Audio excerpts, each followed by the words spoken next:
Welcome to the Nock on Archery podcast, where we bring all archers and bow hunters together from all walks of life with the goal to educate, empower, and inspire you to be better both in the field and on the range. Isaac Aleman Jr. Yep. What's up, dude? What's up, man? Dude, I had your dad in here. As much as I wanted to have the two of you together, Yeah. we had to separate this. Oh, yeah. And in true fashion, we separated it with an unbelievable meal. Oh, yeah. So don't fall asleep. I know. I know we just crushed a bunch of freaking Carb overload, man. dude. Those were tomahawk breakfast burritos, Oh, right? it's Or no, tomahawk. well, yesterday we had those big old cowboy cuts. Yeah. And so it was leftovers. There was a whole one left over. We couldn't polish it off last night. So that was like part of this whole breakfast taco platter that we made this morning. Yeah. Which was solid. Oh, that was so good. Like, Dude, what's it like being here? Like, I mean, yeah. most of the time I kind of want to know, like, I have to make people back way up to get where they started in archery. But for you, that's like you're literally 12. Yeah. Yeah. Like, I mean, being here, it's How old are you now? 21. 21. Yeah, just turned 21 back in end of March. Yeah. Dude, that is so awesome. Yeah. It's, yeah. I mean, it's unreal. This place has been amazing. And you have, for the record, Junior is a veteran employee at Black Rifle compared to his dad. So you were hired first, bro. Yeah. You got seniority right now. Yeah, that's a lot of people don't know. Yeah, it was yeah, it's awesome how everything just fell into place over there, you know. Yep. Just being around those guys and just the culture there is just awesome.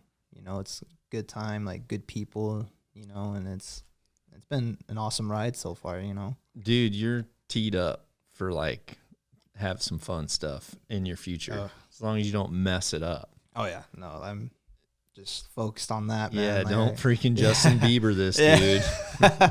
Freaking don't like dip your Lamborghini in coffee bean dust or something and get stupid freaking driving into someone's house. Oh yeah, I don't even think I want to get a Lamborghini. I don't even know how to drive one, you know. I probably couldn't fit in one. I don't know.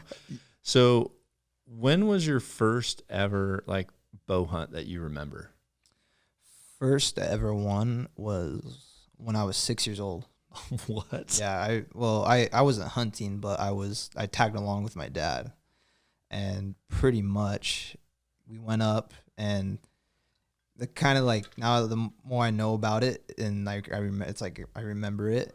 Pretty much, it was like the last thing we were doing was hunting. We were just out for a walk, you know, and he had his little stove, you know, the little jet boil going on. Yeah, classic. Oh yeah, and classic maneuver. got me spaghetti and, you know, like the mountain house, you know. Dang. And I thought this was rad. And he said I fell asleep, which is probably true. I fell asleep, and he saw, I think it was like a 4-point buck, like 60 yards, and just shot and just shanked it because he was just so excited because I was Dude, there, I've heard about at least 7 shanks in the last like 2 podcasts because I knew he was successful, but I also hadn't like dug into the details of that success was technically like just rule of average of like if you take enough cracks.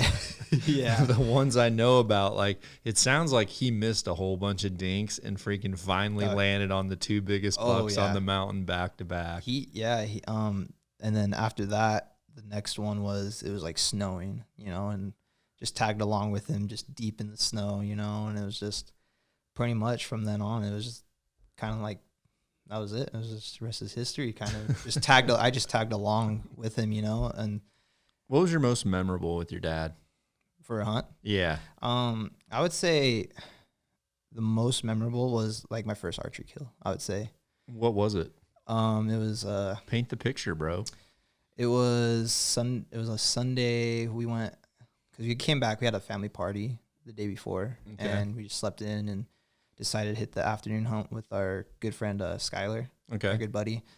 And we went up, and pretty much just hiked up, had a good time, and saw my first buck there, first shot, I shanked, I shanked that one. I get up there, and pretty much like, he's like, go find your arrow, and walked around.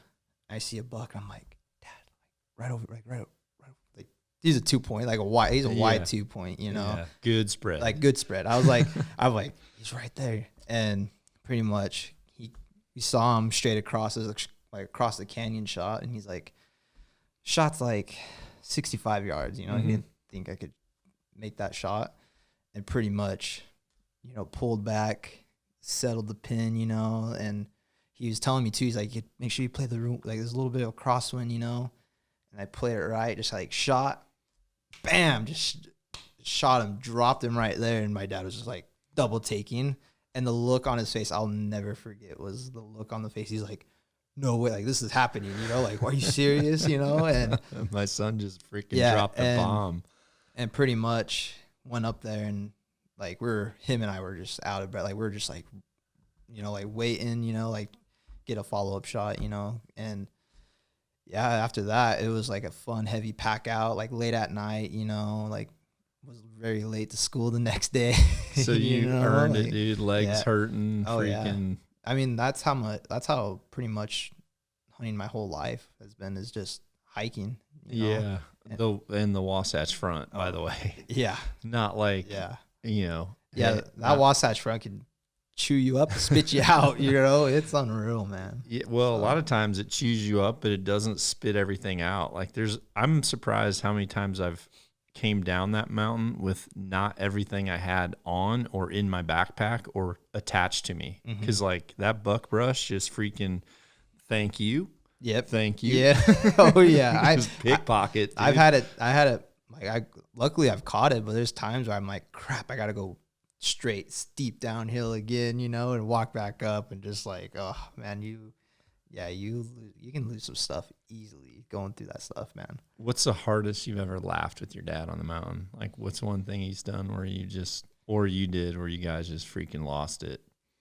Oh, well, he pretty much took my bow when I was sleeping, and he like killed a squirrel with my bow, and he like, I didn't believe him, and then pretty much I see it, like just the arrow, just see the arrow, and he just has it right here, like getting ready to prep it. I'm like laughing. I'm like, no freaking way, like Did you guys roast that sucker up there too? Oh yeah. It's like pulled pork, man. That's awesome. Yeah, it was like, that's like pretty much, like on the jet boil, or did he crank a little fire? Yeah, jet boil, and he had a little pan too. Heck yeah. You know how he is. Like, the gear, he just has all the gear. Like he's over prepared sometimes, in my opinion. I was cracking up because the other day we were talking, and Isaac, because I totally related to this. Isaac was saying, listen, you know how like when you go hunting, you half the time you don't pack any food, and what you do pack is like whatever you can grab quick because you're late, or you don't pack anything at all, or you grab the wrong pack, or you forget it on the counter, and you have like, you're just starving to death up there. And that's me, because I'm honestly like, I'd rather just not eat. Like I don't want the weight. So I'm just like, I'll eat tonight or whenever, I'm good.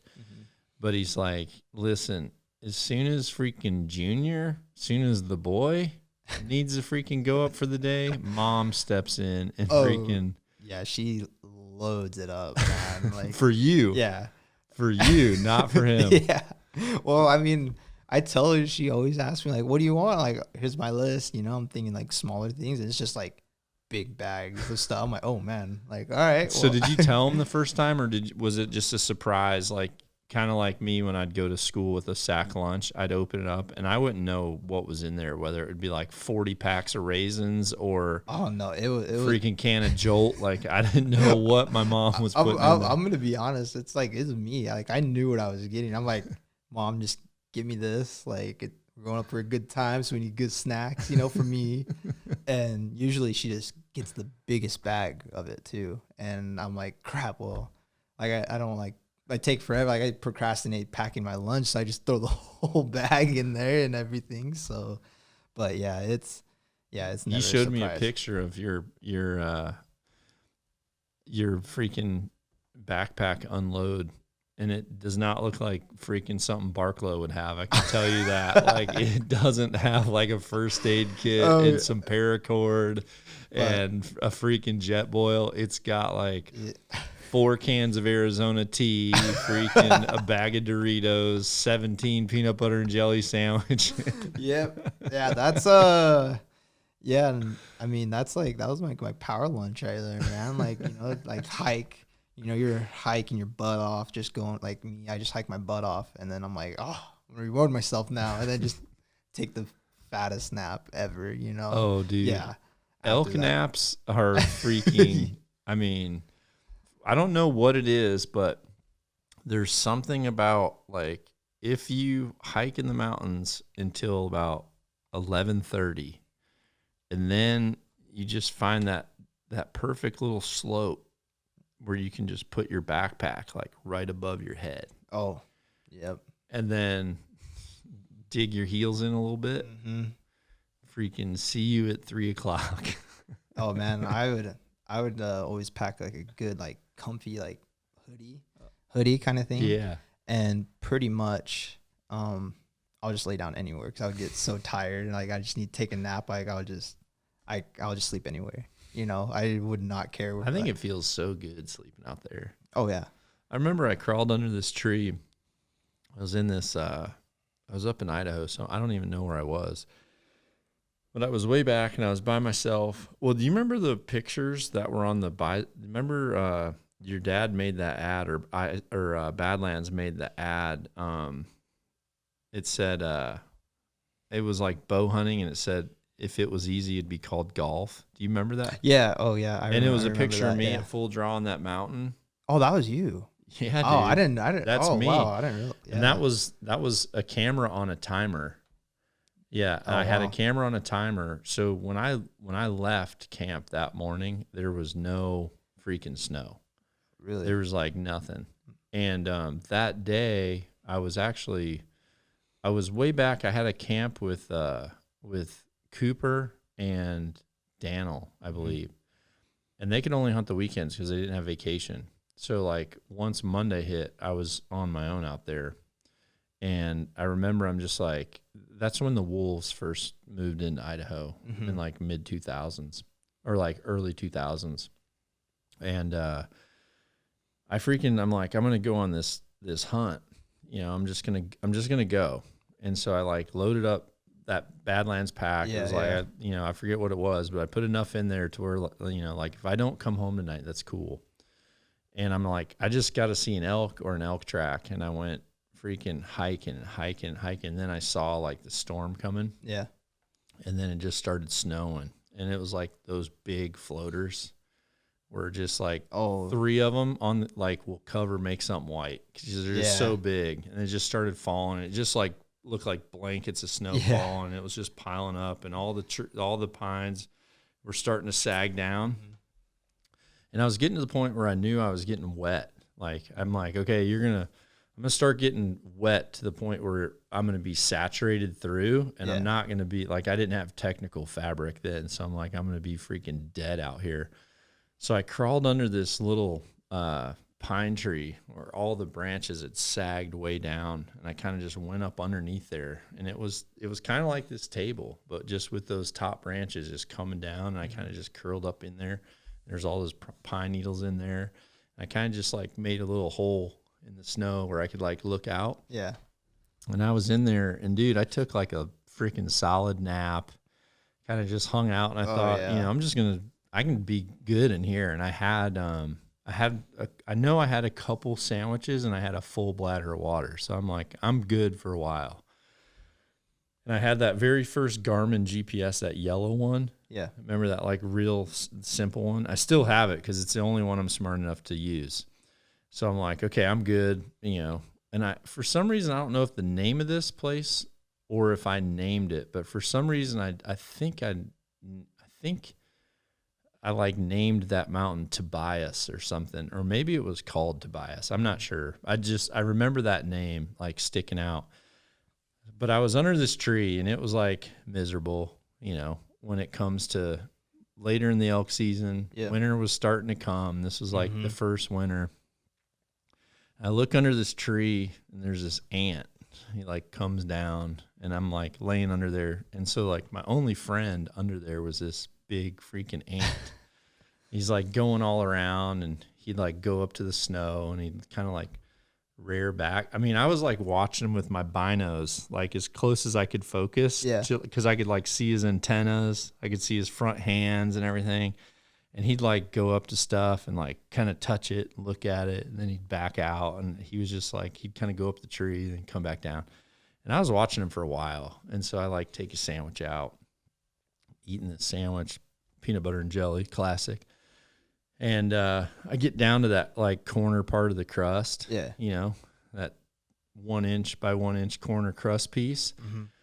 And I was just like, man, what will this freaking ant do if he finds this peanut butter and jelly sandwich? Like, he's lived up on this mountain. I'm sure he doesn't even know what peanut butter and jelly is. But I freaking took that thing and like just kind of set it out on his path. Yeah. And dude, I still like think about this ant because he freaking walked up to that thing and like looked at it, and you could see his antennas just freaking went full tilt. Just like, holy shit. Yeah. And then he stands up on his back legs and puts his arms up like, yeah. Like he just found gold. Yeah, you know? dude. Like if I had micro hearing, I would have just heard this little freaking ant just like, yes! Like the highest pitch. And like. dude, he freaking went, and like I seen him.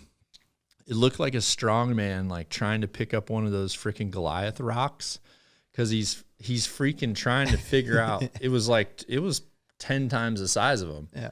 So he's trying to figure out how to grab it, and he's like trying to pick it up, and then he was like pulling on it, like digging his feet in, like yanking, just like inch by inch by inch. And I'm just like, dude, I'm in there watching this ant. And then finally, like, gets under it the right way and, like, puts it up on his back. And his front arms are, like, holding this thing. And he's just freaking digging in, just trucking going with that thing. And I see him just, like, head out into the abyss. And I just sat there, like, having this vision of this ant rolling into the colony with this freaking PB&J, dude. And then just having that queen all night, just freaking hitting that queen and freaking just oh my God. relishing in that freaking PB&J and freaking white bread crust. Man of the year, you know? Like, yeah, I'll never forget that. I was like would people say, like, what's one of the things you remember about, like, backcountry hunting? It's like, I still remember that ant. Oh, yeah. It was, like, freaking awesome. And then I came out of that and started walking, and I was, like, trying to get my way back, and because I'd rode in quite a ways on a WR, you know, it was like it was single track, so I could dirt bike. So I had dirt bike to a certain trailhead, I believe, and then I was like on foot. But I remember I came across an elk track that was fresh, and it was like a bull. I could tell, I'm like, this is a bull. And dude, I followed that thing, and it was just, it sucked because I don't know if like my noise in the snow, he could hear it, but like, based on like the snowfall and like how it was coming down, I could see the tracks, and they were fresh. Like everything was kicked up. It was like matted down. There were no flakes like in the hoof prints, but I could just never see, like, I felt like if I could see more than 40 yards, he would have been right there. And I was just stalking. Cause I'm like, eventually you're just like, I had an arrow on. I'm like, eventually you're just going to come around the corner, and there's just going to be this silhouette of this freaking bull just right there. Yeah. But I never saw him. And then on that same trip later in the week, I never saw an elk that whole week. And then, but once I like ran out of food at camp, I started driving down to town midday and having just one big like brunch and then going back up. And when I was going down, I kept seeing this one elk that was in this pivot. And I forget where I told this story, but I ended up going there, and I tried to get permission. Cooper came back by then, and we tried to get permission on that thing, and we ended up like rallying in like 300 freaking cows or something. Really? Like, yeah, it was like the fall roundup. So I'm like, dude, let's help this rancher round up. And he'll end up letting us hunt that bull. Yeah. And dude, he watched us freaking round up and watched Darren take a hoof. Darren took a hoof straight to the chest. And I thought it was going to stop his heart. Like he was like, oh, jeez. And I was like, dang, bro. And then once that last cow got loaded into the trailer, that freaking Maine cowboy came over. He's just like, hey, thanks, boys. That was awesome. And I'm talking like 3 hours of freaking wrangling. Jeez, that's a long time. Yeah. And he's like, I suppose you guys are here wanting to hunt that elk down there in that pivot. And I said, yes, sir. Like, you think we could give him a crack just one day? And he said, sorry, that bull's spoken for. He knew the whole time, dude. He knew why we were there. And he's like, these two dudes are going to freaking help me load these cows. And then he ended up telling me, he's like, hey, he goes, you can't hunt that one. He said, but I've got a buddy down the road. He said his ranch butts up to the forest. And he said a lot of those elk are starting to come down on his fields. He said, go talk to him. And we went and talked to this guy, and this guy said, like, hey, you can't be like on, you can't be on my property, but I'll let you go through it, and you can get up there where it would take people way too long to come at it from the other way. And so that's what we did, and I ended up killing a bull on the last day, last light. Oh, so bottom of the ninth. Yeah, bottom of the ninth. Nice. Yeah. It was like there was one bull bugling, and he was going. And I said, Darren, because I wasn't even calling at that point. I said, dude, just keep him going. So he kept him going, and I just like went, and it was last light. And I went in there, and I could see the bull's like tines coming. And I ended up just like going to him at the same speed he was coming to us to make it there at last minute of shooting time. Oh my gosh. And I literally like shot, and I remember like yelling, and Darren came down, and he didn't even, like, I'd gone so far past him because it would have taken the bull 20, 30 minutes to get to us. And I'm like, I'm just keep him talking, and I'm just going to freaking run to him. Yeah. Just keep him talking so I know where he is. And that's what happened. I ended up just more or less like ambushing him because he was talking too much, Yeah. But that was it. That was a fun freaking backcountry DIYer right there. That's insane. That's a hoof to the chest though. He had a big old Black Angus. Yeah, I was gonna hoof bruise right there. Jeez. Yeah, that's unreal, man. You know what a hot shot is? It's like that zapper for cattle. It's like on a long. Oh yeah, okay. Looks like a lightsaber, but with a fork on the end. Yeah.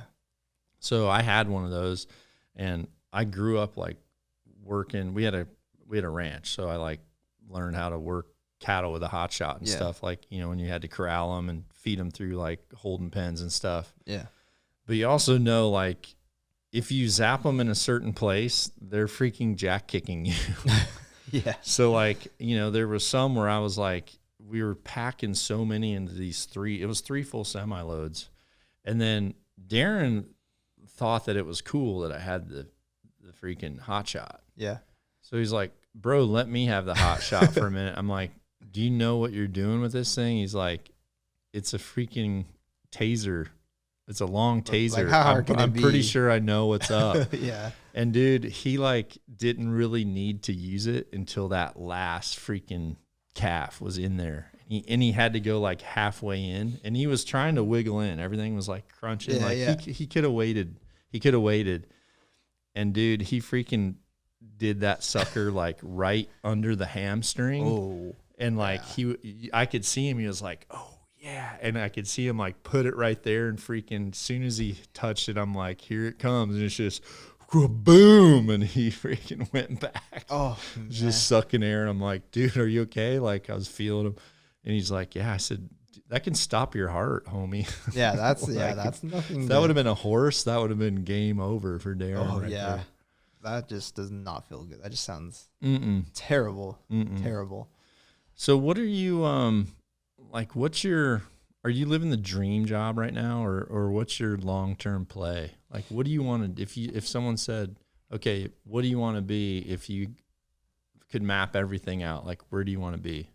I mean, pretty much almost like where you're at with Nock On kind of thing, like pretty much living doing a good job, living a pretty good life. Get to work with my dad, and that is cool. And I love the fact that you guys work together. Yeah, no, and he's such a good role model too, dude. Like you have a good dad. Yeah. But you really don't know like some of the small pieces of advice that he's given you would have already crashed you within this industry by like mistakes that you could make. Oh yeah. Because, you burn a bridge or you say the wrong thing or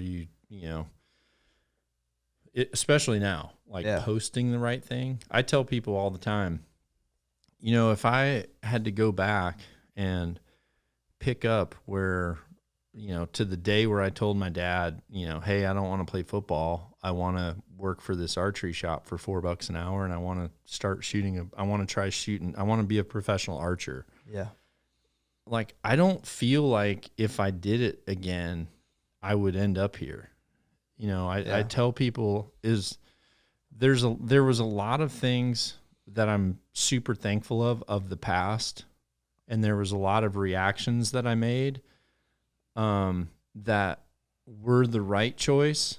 But I also know what decision was in my head about like, one of them, I'll tell you right now. So one of them was, so my first contract with Matthews, I was pro. And that year I got, maybe it was prior to my pro contract. I was semi-pro. Yeah. And I had at that time one Matthews. I got one bow free and I had to buy the other bow. So, I'm essentially paying my own ways to the shoots. Yep. I have no contingency plan because I don't have a contract. So I'm just like going and trying to win and break through or be noticed. And I remember another pro had talked to Oneida. Oneida bows? I've heard of the name. I'm not too familiar with them though. Perfect point made. Okay. So Oneida sold and the brand new owners wanted to relaunch Oneida. Okay. So they were looking for people that were coming up and they knew I was turning pro and they also knew that I had a little column in a magazine called Rookie on Tour. Yeah. And that was going to be my column. And all I was doing was writing about what I was experiencing as a rookie on the pro circuit.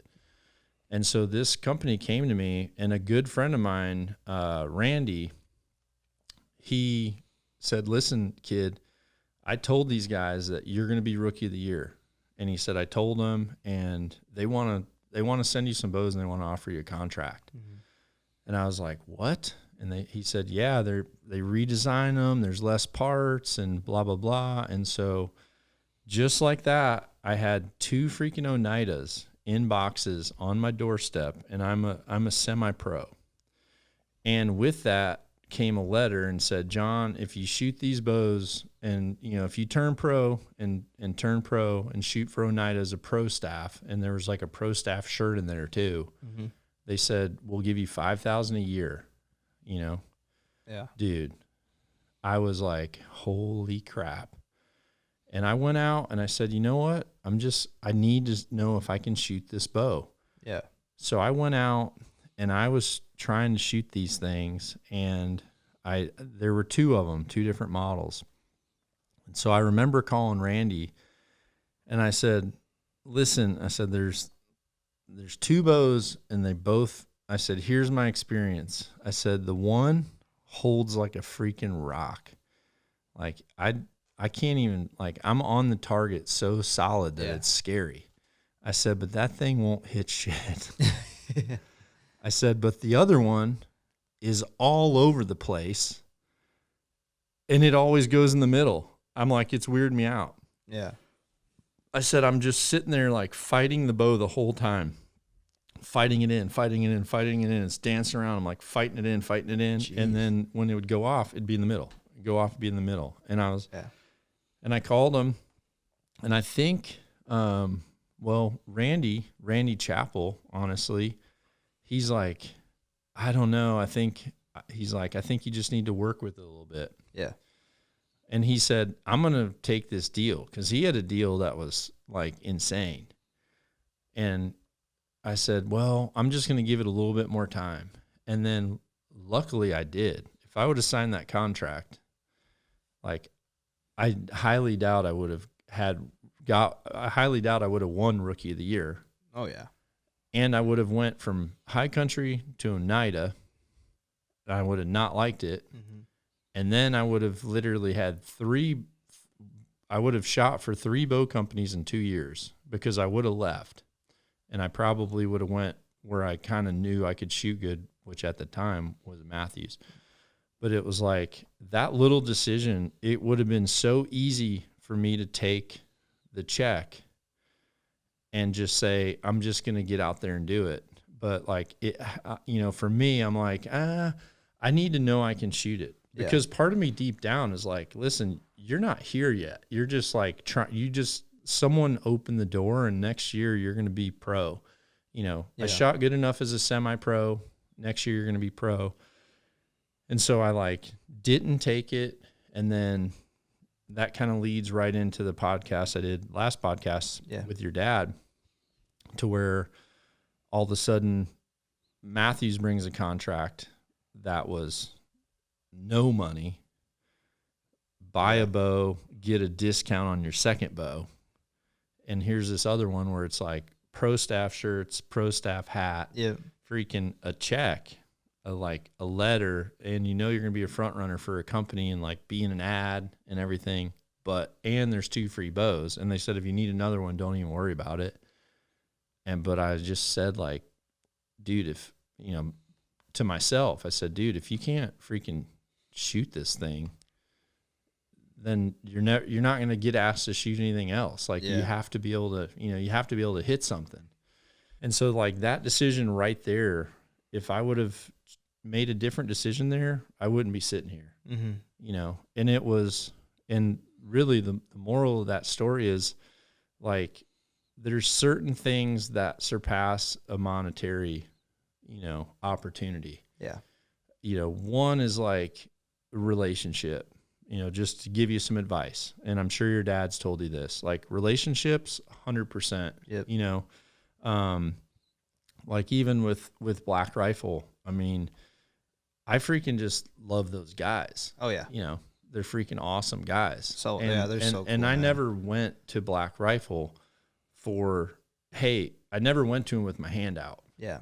I'm just like, this is awesome. I love working with veterans, and I went and met. Crazily enough, the first time I ever went to Black Rifle, I was with a guy named Jim York. Has Jim York ever came by? I've heard of him. He's got that limo with freaking American flag limo that he jumps all over the place. I think I've seen him before. I think he was too busy talking to people. Yeah. So Jim actually had kind of reached out, and he said, you should come see Black Rifle and see what we're about. And I just thought, this is going to be cool, because I knew they were hiring veterans. Yeah. Thought it was going to be awesome. And I was in Salt Lake seeing Hoyt and Easton. Mm-hmm. So I went there, and it just so happened that JT, Matt, and Evan were all in a meeting together in the conference room. So I kind of popped in, and Evan was like, hey, I've been watching some of your stuff, dude. And he's like, I kind of want to get into compound shooting. Mm-hmm. And then, JT was like, I got a crossbow, he might have had it in there. I see some of those videos. He's just pulling out the crossbow. Yeah, that was him. And then Matt was just like, kind of like being Matt, just being goofy. Yeah. And so, it's like it seems like the best relationships are the ones that start for the right reason. Yep. So like what you're doing now, just meeting people with your dad and like paying dues and, coming out, like I offered you guys the opportunity. Hey, I know you're working on a bunch of bows for a lot of the adaptive people and the employees at Black Rifle. We're all busy. You guys are at the tax. Yep. I said, hey, day after Father's Day, I got 3 days open.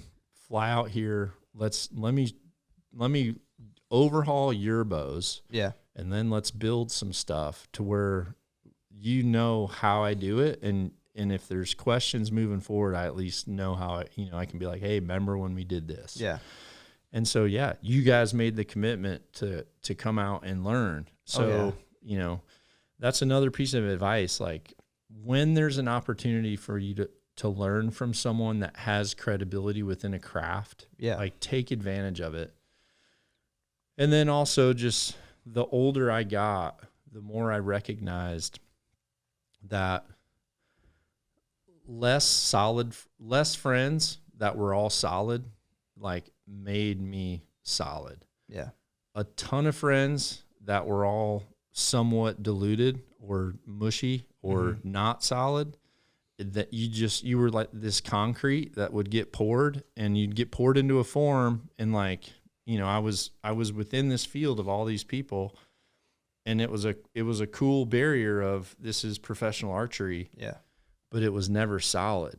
So, like, when things would tip, everything would slosh. Like, when one friend would start to, you know, freaking nosedive and, like, try to bring you with them, you would slide and slosh out from, and sometimes it wasn't because you were next to them, it was by association. Yeah. You know, I had some of the roommates I chose when I competed. I chose people because of what I thought they were, and that they were good archers. But once I was in a room with them, I realized, like, these guys, one, they're here for themselves. Two, they're also, like, playing games to try to derail me. They're acting like my friend, but they're also acting like my friend. So I trust them to where I do something where I'm not going to perform at my best. And then it got to the beat of the point where it's like, okay, shrink down your group of solid people. And once you have that solid base, like, those solid people will have one or two other solid people, and eventually you'll cross paths with them. Yeah. You know, and that's how it's been, like, you know, like Tom Davin last night. You know, we ended up FaceTiming Tom Davin, you know, and Tom called and we were talking, and such a good dude. Yeah, he's a good man. Yeah, he's a good man. I would have never met Tom if it weren't for Evan. Yeah. You know, I would have never met Evan if it weren't for Andy, you know. So it's just I don't know, it's like you have to let the playing field, like, develop, you know. You played football. Yep. So you know, like, you know, if you're freaking doing a flea flicker, or if you're doing a screen pass, you have to let it develop. You can't just freaking let the halfback go out there and freaking chuck it to him, or he's smoked. Like, you have to let the whole field develop, and then last minute you'll see an opening, like, oh, okay, there we go, and you got a touchdown. Boom. Yep. That's how it goes, man. You know, and I'm thankful, like, I'm grateful to have, like, a good, you know, like, my dad, for instance, just showing me the do's and don'ts of, you know, everything. And it's, like, honestly helping me in such a big way. So, I mean, I can't, I'm like, it's unreal how, it's like my college, you know what I mean? Like, it's, it's like learning this early too, you know, just coming straight out of high school, you know, that's how it was. There's certain people like my son, Harry. Yeah. Like, Harry is a perfect student. Oh yeah. He loves to go to school. He loves to learn. He'll like, I just feel like, as much as eventually he's going to want a job, he also loves learning, loves like all the stuff that's associated with going to college. He's like, I can honestly say college was not a waste for Harry. Like, he keeps doing it, loves it. Like, he's embellishing it. Me, it would have been a total waste. 100%. Yeah. Because, like, I think people like you or I, or a lot of people that join the military, they just, like, need to get out there and, like, learn from hands-on, you know. Yep. Do something good, do something bad, pay the price. Oh, if you're smart, make an adjustment. Don't do that again. You know, if you're dumb, you do it again and do it, like, then you're worse, right? Yeah. Which I've done that too. But, you know, eventually, like, once you do something bad, then you do something worse, then you realize I'm an idiot. Yeah. Then you have to, like, almost double down to make up for it. And then that's when, honestly, that's normally when all of a sudden you start to make good decisions and do things the right way. But patience in this field is going to be super critical, and you're going to meet you're going to meet really good people. So like from my point of view, looking at what you're doing, yeah, you just have to, you know, own up to a mistake, be credible, and you know, just let things develop around you and just always be there. Like that's the one thing you work, you know, you and your dad both work for Evan. Yeah. When I look back, you know, I worked for two people that were freaking nonstop hustlers, Matt McPherson and Mike Looper. Yeah. You know, those are two people I worked for. And no matter when either one of those two called me, when they were my boss, I was there. Like, it was rare that Matt would work on bows during the day when everyone was at the factory. You know, I'd have calls at weird times like, hey, there's a new bow there. Is there any chance you could set that up? Because I'm going to come in tonight. And I'd be like, yep. Freaking leave home, get in there, do it. And then all of a sudden you get a little bit of private time with the freaking Prezi, right? Yeah. And you get just this little nugget of like, you know, you get this one little nugget where you're like, oh, man, you know, if I ever have to do that, I'm going to freaking do that same thing. That guy's freaking smart, you know? And that's how it was. That's why it's so cool right now that Looper is now, you know, he's part of the Nock On family. Yep. You know, I told him, he was just saying like, you know, how awesome it was to like work for me and Sharon right now and like work for Nock On and be part of Nock On. And I just said, dude, you work with us. Like, you're with us, dude. You're not for us. You're part of the family. So it's, you know, and because of like for me to make the decision to where like, if he calls, stop everything, do it, you know, even the house I live in right now. I mean, how weird's that? Yeah. Literally driving through Iowa, did not have a house. We were here for the first time looking. My phone rings and it's Mike Looper. So I'm like, holy crap, this is my boss at Hoyt. And I pull over on the side of the road because I don't want to lose signal. I pull over and kind of, you know, tell Sharon like, it's Looper. And so she knows like, hey, let's kind of get out of the car and let him have some private, you know, conversation where we're not talking over him or whatever. And pulled over right in front of our house that was for sale. And, you know, they just happened to get out and start walking around this house that hadn't had anyone in it for 2 years. And, you know, the dude ends up like walking out that was, you know, that owned the house, and he was there like prepping it for like a foreclosure type thing. Yeah. And it's just like, I don't know. It seems like whenever you're patient and whenever you're loyal and whenever you're dependable, just really cool things start to develop, and they start to like reveal themselves. Oh yeah. Oh yeah. So what are you better at than your dad? Building bows. Oh damn. Yeah. All right. Well, I mean, I've went through like the training and like and everything, and pretty much research of how-tos, you know, and that's what I'm better at. But I mean, shooting, like he's like, we're like. So you got your start at Scheels though, right? Yeah, Scheels in Was that Utah. your first job? Yeah. Yep. That was my first job out of high school. Where did you start? When did I start? No, like how did you start in archery department? Yeah. Archery department, bow technician, just straight bow tech.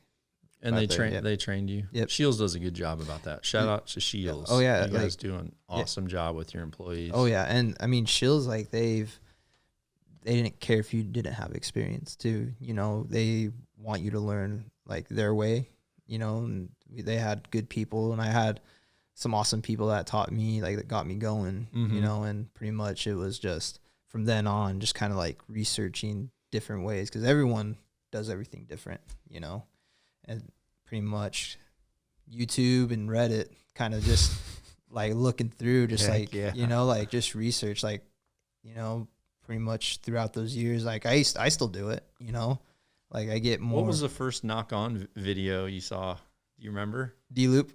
Was it? Tie a D-loop, yeah. Dang, dog. Yeah, it was a D-loop. I was like, man, you got that old Hoyt going, you know? Like, I was like, oh, shoot.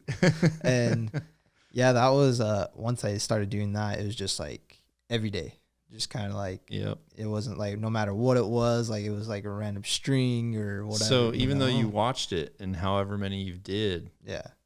Did you, now that we did it together, did you learn? Yes. Yeah. Yesterday? Yeah. I mean, like Scheels had their way, so I did it like their way for the longest time. And then now that we did it together, I'm like, I like that way a whole lot more. I'm like, it's, you know, like the thing was, I knew basics. I knew a lot of stuff going into it, but like, I know I can always be better. Like I can make my game way better, you know? So yeah, things change and some stuff gets easier, and as important as it is to not always take the easy way out. Yeah. Sometimes there's just someone's figured out a better freaking way to do it. Yeah.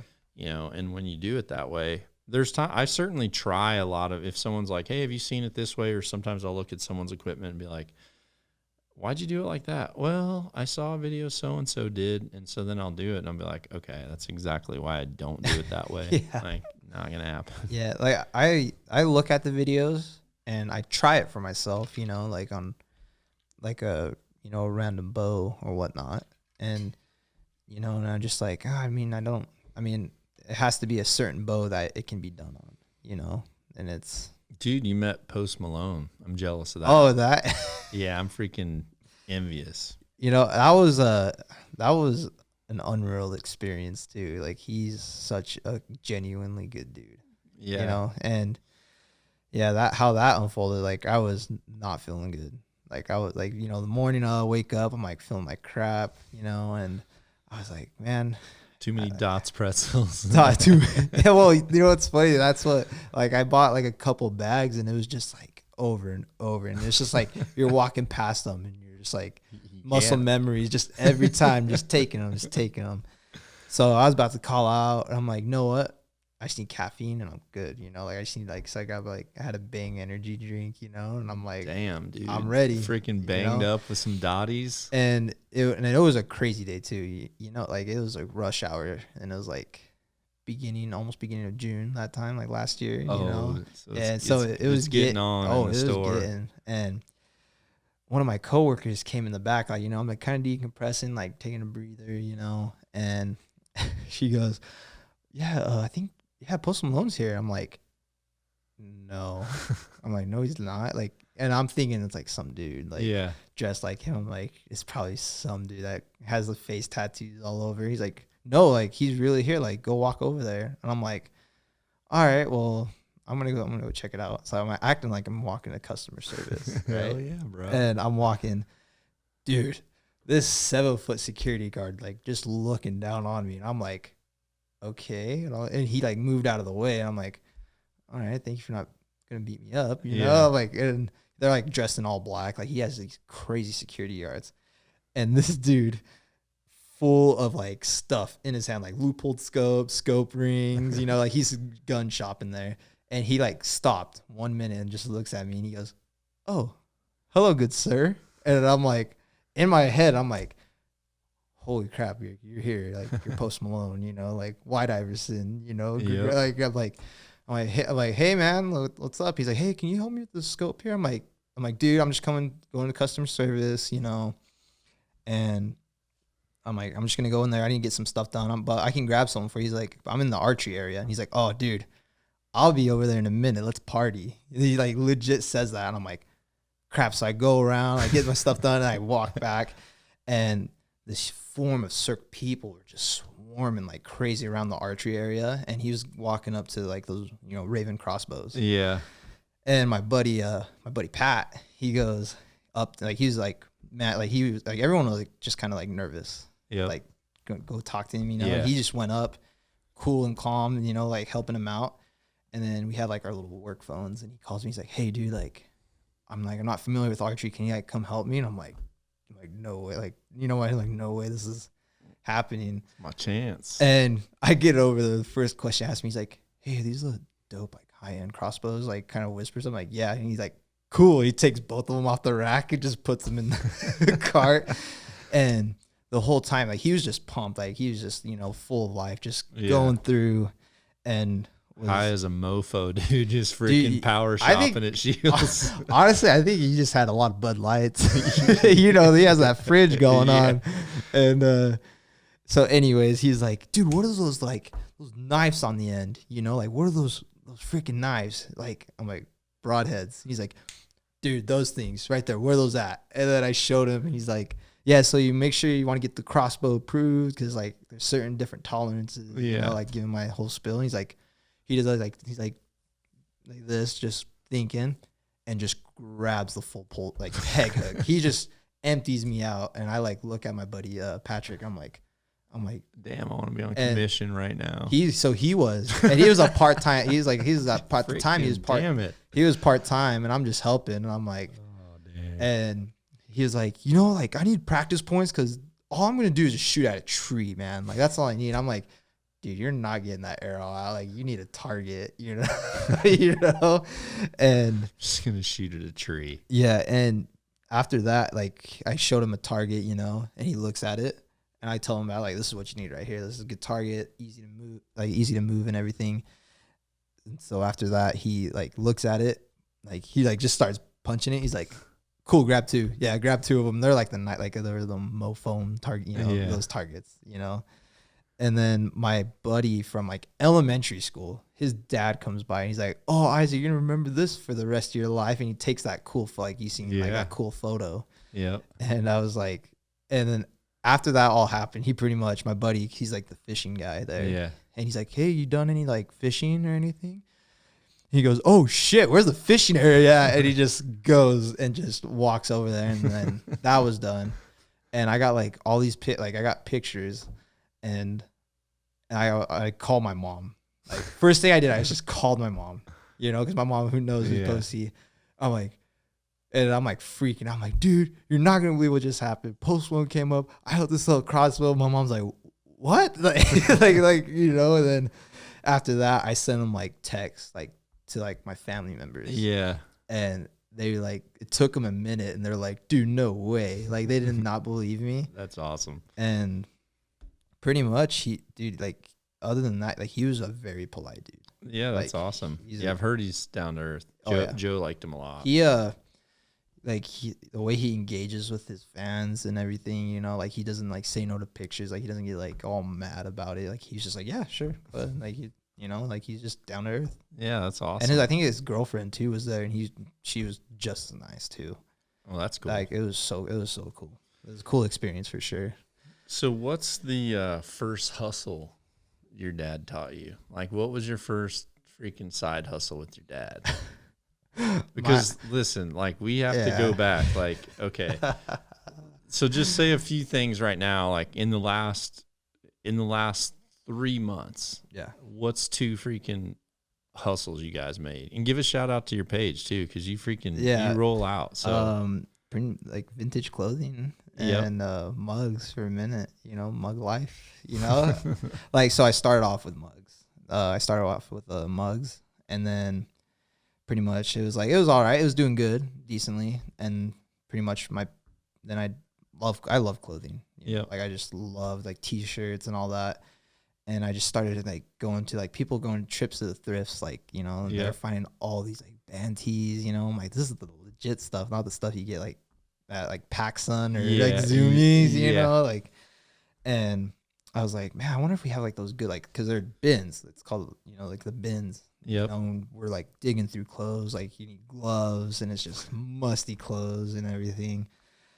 And pretty much I looked it up and I was like, found it. I'm like, oh wow, it's like 5 minutes away from here. Like I've never been there, and it's in the industrial area. And and then pretty much the rest was history. I told my dad, I was like, dude, I'm getting North Face, like all this for $1. And he's like, did not believe me. And I brought him along, and then pretty much just unfolded there, and it just blew our minds. Like we can just get this stuff right here, you know, like every day for $1, you know. And my page is a Shopthrifter 801, and and then I do the vintage t-shirts or different. Yeah, because you had a tore up Dre shirt that freaking made bank, right? Yeah, that was you know what's funny about that was I pulled that and everyone's like, dude, you got that's rare to get a rap tee out of here, out of Utah. Yeah. You know? And I'm like, really? I'm like, I didn't know, you know? And that one, because like the latest someone found a rap tee was like the 2000s.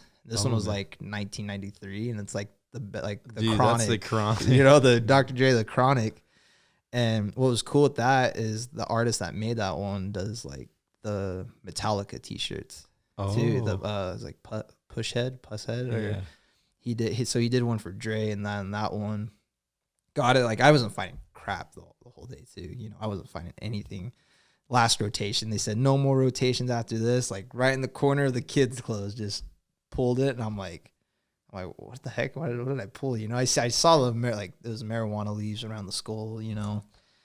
But yeah, and then after that, got 60 cents and just listed it up, and like it wasn't even like a day, like it just went so quick, you know. It was, yeah. But yeah, that's what. Yeah, my dad taught me, like you always like have like a side hustle, you know, like kind of like you know. Pretty much just learn how to hustle in general, you know what I mean? So, and it's been awesome, and like, and it's been getting me going, and I feel more motivated. Dude, you gave me a freaking Bob Seger greatest hits cassette. Oh yeah. They put them in like little baggies. I saw the cassette. I'm like, oh dude, I gotta get this. I know. You came up to me and you're like, I got something for you, and I'm just like, what? Yes. Come on. Yeah, and like, you'll find everything there, you know, and it's unreal. And I like doing that too, like getting gifts. Like I know like someone like likes. Dude, my first cars all had freaking cassettes. That's awesome. Yeah, I've got like a big ass cassette thing that you'd have in the front seat. Like you'd have to move your cassette bag. Like if you wanted music, unless you wanted to like listen to the radio for 10 hours before Sweet Child of Mine came back on again, you'd have to freaking buy the tape.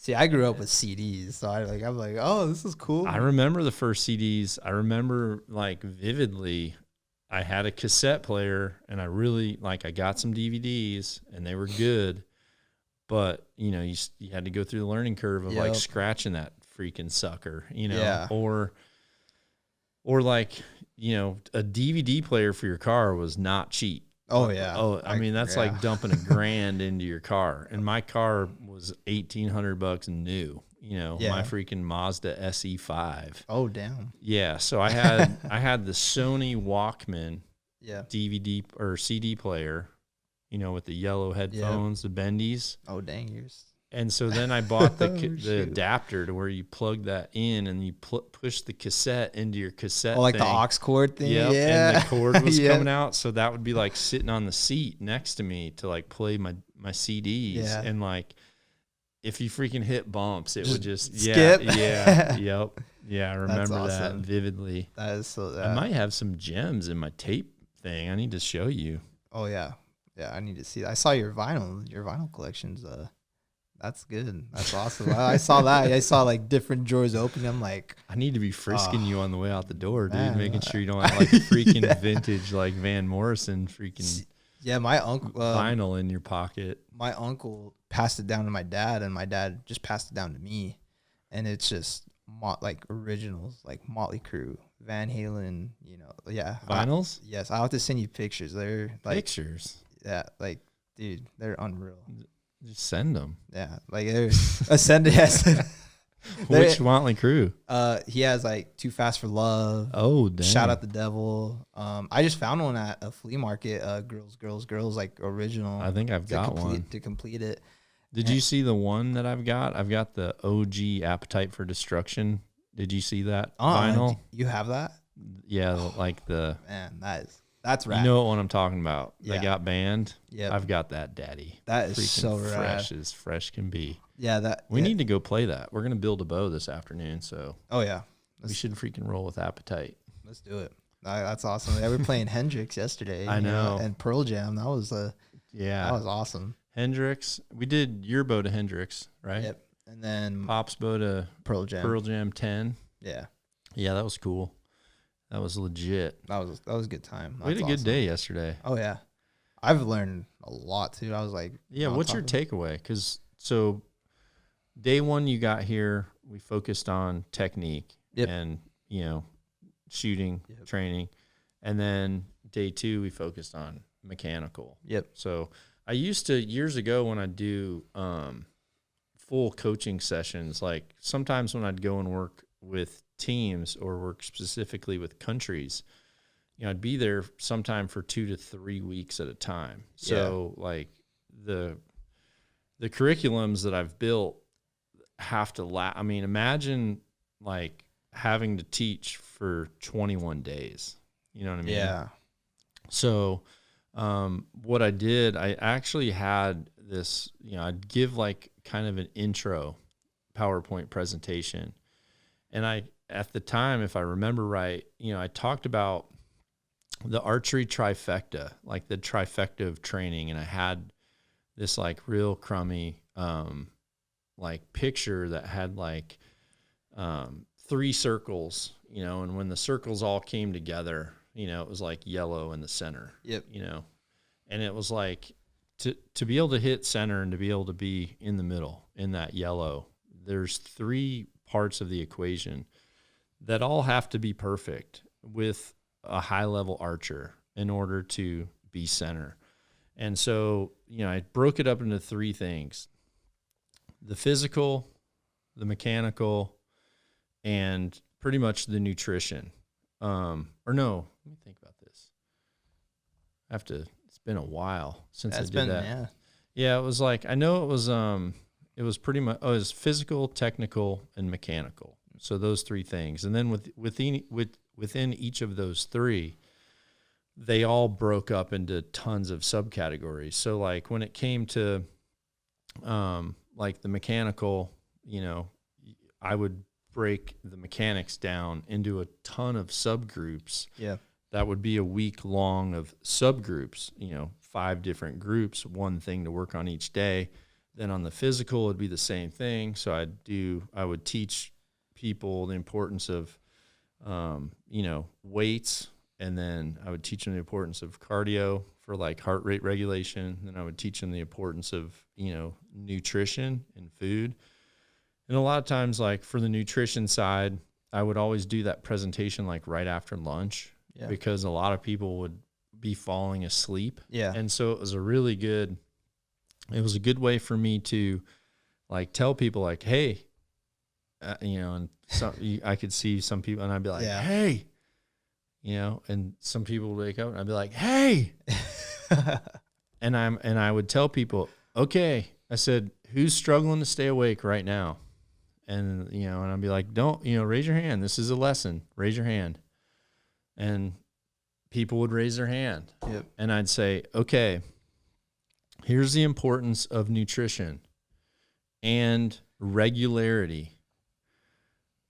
When you shoot professional archery, you shoot a morning round either on the long half or the short half, and then you'll shoot the opposite on the evening round or on the afternoon round. And the only window of break that you have is the 1 hour lunch break that they give us. And what I noticed was like people would literally, it'd be lunchtime and there'd be this mad swarm of archers like over the concession stand, or to where they had like, you know, World Archery would always have like the community lunch place, you know, and people would go there and just fill up. And then you'd see the scores. When you look at the scorecards, it's like people that were leading, all of a sudden they're just like super slow out of the gate. Like you watch them just like boom, boom. Oh, dang, they're falling. And then all of a sudden they're like having to make up ground. So I told them about like, listen, you're going to be a better archer, a better athlete when you can be continual with your consumption, to where you're not like either causing a full insulin spike where you're going to have a crash, or something where you put so much in your stomach that your body's just dumping everything into your stomach focus wise to process and digest that. So I would tell people like, what you have to do is you have to figure out a way to eat when you're practicing, to where the liquid that you're drinking and the food that you're consuming is not causing your insulin to change. You don't want your heart rate to change. You don't want your insulin to change. You know, you're way better off staying overhydrated. Yeah. Overhydrated with the right stuff. Picking on small things all day, nuts, beef jerky, like picking. And then when the day's over, eat enough to where you're full, but not so much that you don't sleep. So I would kind of use that as an example, just looking back. And it was always perfect because I remember like when we'd break for lunch, people would just go and pig out. And then 30 minutes into to resuming, they can barely stay awake. And I'm like, if that's you on a competition field, I have won. I beat you. Yeah.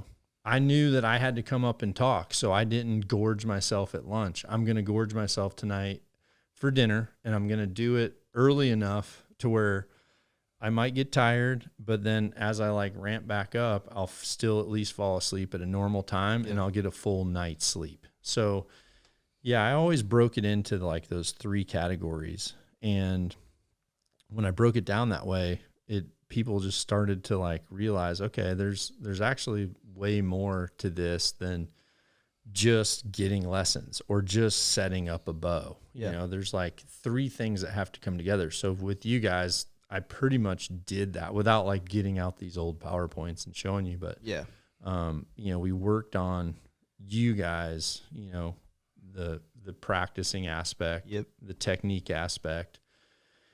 And then we kind of rolled over the next day and then worked on the bow setup and stuff like that. But what was your takeaway from day one?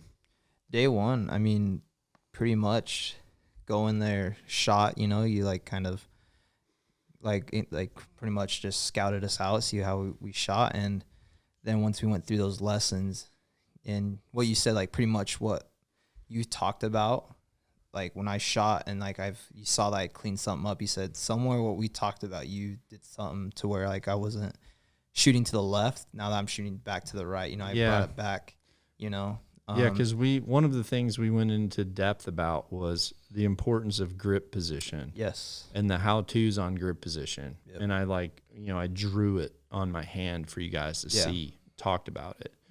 And you had thought about it, but I didn't have you shooting. It's not like you were shooting at the time doing it. It was all discussion. Yeah. It was classroom. And then we went out and shot. And then right away I saw those first 2 arrows freaking just outside at 3:00. And I'm like, hot damn, he fixed his hand. Yeah. I didn't even realize it too. I always forget my stance, I always like switch it up all the time. I don't even realize it because I just love shooting. Yeah. And when you showed me those points of like even was it 3-6 o'clock kind of deal, like you're just talking for flow, like for flow. Yeah. From 6 up to 3. Yeah. Pretty much like learning those, just adding that to your, to your list of like you're going through your checklist of getting ready to shoot. And it just cleaned it up so much. That's awesome. Yeah. What about technical loop? Yeah. Oh, yeah. I mean, loop. Like, what was your takeaway from the setup side? Takeaway, because we did 2 one and dones, baby. Oh yeah, that was total gut outs and rebuilds. Best feeling ever. Well, your dad's was 2. Yeah. I did 1, and I just knew. I'm like, okay, I'm not even gonna fart around with this. Like, give me 30 minutes, and the next shot through this paper is done. Yeah. Yeah, and it was an easy fix, it was just simple, like, oh, we just got a little adjustment, good to go. But my takeaway was, I had some weak points in my, like, technical side of things, I didn't really touch up on when I was working back at Scheels. So learning those things, like watching you doing it in person and learning, it really helped too. And I'm like, oh, that's it, like, it's not as bad as I thought it would be. Yeah. Like, because with my thing is, if I've never done it, I'm like, oh crap, and I just start making it complicated for myself. I'm like, oh, but yeah, like just doing it properly though too. Because like there's some things like, I didn't realize I was kind of cutting corners. And it's just like, oh, I'm like, that's. Yeah, my setups aren't like when someone says, well, can you just do a quick setup? It's like, I could, but I'm not going to put my name on it. Like, if you want a quick setup, go do it there. Cause I'm going to try to like eliminate every possible thing that could potentially make this thing not right down the road. And that's another thing with me is when you're working at Scheels, it's like one day. Yeah. You know, you want it out the same day. Like, you don't want turn and burn. And you know, it was good, you know, but didn't realize like kind of like you start developing like a little bit of bad habits, you know. Well, when someone's waiting or two people are waiting. Oh, and then you get those makes it hard. You get those customers sometimes they're just like, you know, like they get excited, you know, and you're just like, all right, like, and it just doesn't help, you know, and Scheels is number one in like customer service, and you want to make them feel We're good. actually number one in customer service. Oh yeah. I'm kidding. Number one in shipping. That's the goal. You're fast at shipping. I can tell you that. Yeah. If you freaking hit enter, then someone in the someone at HQ is freaking on that. Yeah. Like right now, our team is freaking ridiculous at what they can do. Oh yeah. So awesome. But it's like, but it was one of those things like now that I'm at Black Rifle and I'm like kind of developing my own flow, you know, I just want to be taking my time, you know, like it's a cool place, dude. You're in an awesome place because you can be like, oh, okay, I'll have it ready tomorrow. Yeah. And it was like, it was a hard adjustment, like to adjust to that because I came from like fast paced, like go, like don't like sit down, you know, just kind of like, you know, like no breaks, only just lunches, you know, and it's just, it was so hard for me to adjust. It's like, you know, like I'm worried, like, oh man, this is now weird, now you're like, you're individualized. Like you build for an individual purpose, not for a company's purpose. Yeah. So it's a cool state because like I said, you could, if someone came, like say, Tom came and said, hey, I want a bow. You can be like, cool, let me measure you up and do this. And then you could literally say, hey, come back tomorrow afternoon, you know, when you're off work.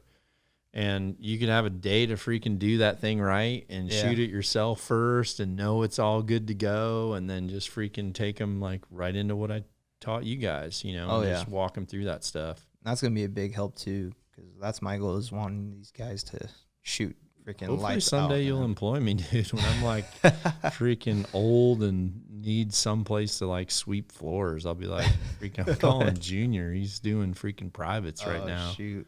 But it's awesome too, just getting those new faces into archery like that. And like I tell a lot of people, like after your first arrow, you're going to be pretty hooked on it. And it's been 100%. Like everyone's like, they've done it, you know, it's like they learned something new. They're like, oh, like I did it. And then they get instant gratification with archery. Like when you see the arrow land where you're wanting it to go, you're like, damn, it's like a hole in one. Yep. I mean, how many times? So if you play golf, how many people that play golf will get a hole in one? Like maybe a handful, right? Handful. I don't even.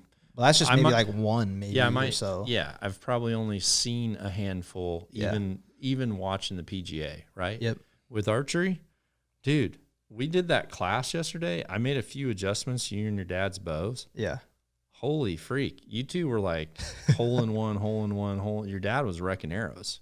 Yeah. And that's the thing, like my dad's just, he's always been good, you know, and like we fixed him up and it's just like I couldn't put a finger on it. And then now that we went through those basics and he just like, he's more than happy now. You know? And he's pumped. And even with me too, like I didn't realize what I was doing. I'm like, oh my gosh. I'm like, I need to, you know, now like I'm like just slowly working into it, you know, and it's crazy, you know, it's awesome. Like, cool. Thank you, man. It's like, well, that's probably a perfect note to freaking wrap this daddy up. We got a build to do. Yep. We got Java the Hutt that I got to freaking build for my next tack. Yeah. And that'll be pretty cool. So, dude, good luck with everything, man. You're a good kid, and I'm freaking pumped to pass a baton, you know. Freaking just handed you a scroll of, like, here's how you do it. Freaking decide who you hand it off to, man. Yeah, no, I appreciate that. It's unreal. Went from watching YouTube videos at 18 to here now, you know, and a lot of it thanks to my dad, you know, I can. Oh yeah. Yeah, like you said, decisions. You know, like if I made that one little decisions on working somewhere else other than Black Rifle or whatever. Putting that Dr. Dre in your shirt in your pocket versus freaking getting that 60 cents out. Yeah.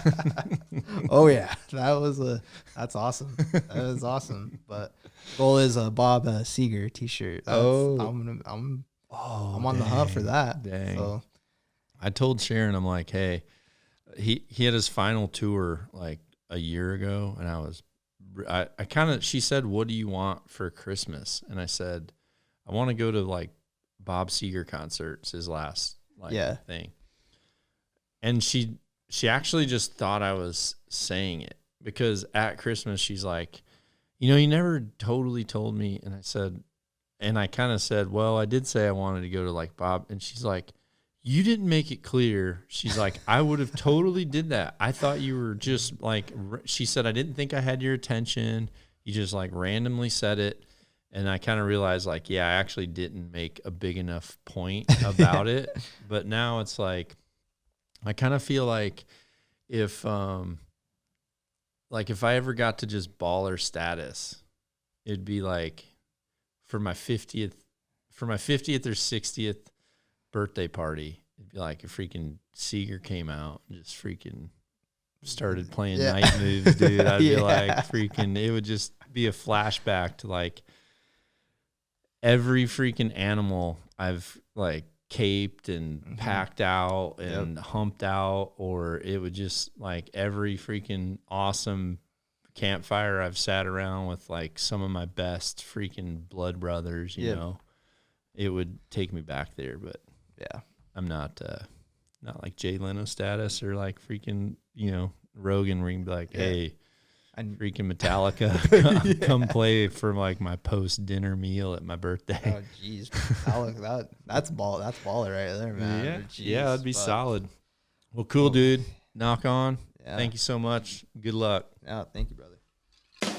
Be sure to check out knockonarchery.com for our full line of custom designed products, as well as free in-depth education and bow hunting entertainment to help you shoot at your best.